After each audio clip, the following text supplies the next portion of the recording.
പറയുന്ന ഒരു വ്യവസായശാല, ഒരു വൻകിട മുതലാളിയുടെ സ്ഥാപനമാണ്. അവർക്ക് ആകെ ബാധ്യത 57,000 കോടി.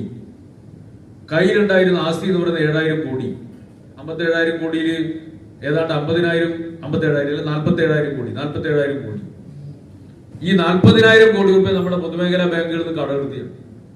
7,000 കോടി രൂപ ഇവരുടെ കയ്യിൽ ആസ്തി ഉണ്ട്. അപ്പൊ അത് വെച്ച് ഇവർ ലേലം വെച്ചു. ലേലം വെച്ചപ്പോൾ 7,000 കോടി രൂപയുടെ മേലെ ആരെങ്കിലും എടുത്തെങ്കിൽ അവർക്ക് ആ കമ്പനി കൈമാറുന്നതാണ് നിയമം അനുസരിച്ച് വ്യവസ്ഥ. ലേലത്തിന് വിളിച്ചപ്പോൾ റിലയൻസുകാർ ആ കമ്പനി മുറ്റം എടുത്തപ്പോ റിലയൻസിന് 7,000 കോടി രൂപയ്ക്ക് വലിയ കമ്പനി കിട്ടി. അതിന്റെ ബാധ്യത മുഴുവൻ ഒഴിവാക്കി കൊടുത്തു. എത്രയാ? 40,000 കോടി രൂപയുടെ ബാധ്യത ഒഴിവാക്കി കൊടുത്തു. ആ ബാധ്യത ഒഴിവാക്കി കൊടുത്തതിന്റെ ഫലമായി നഷ്ടം സംഭവിച്ചത് ആർക്കാണ്? നമ്മുടെ രാജ്യത്തെ പൊതുമേഖലാ ബാങ്കുകളാണ്. അവരുടെ തുകയാണ് എഴുതിത്തള്ളിയ പണമാണ് എഴുതിത്തള്ളിയത്.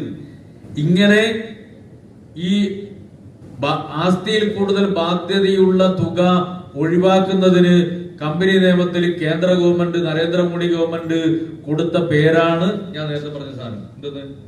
മുടിമുറിക്കല്, ഹെയർ കട്ട് കേട്ടാ.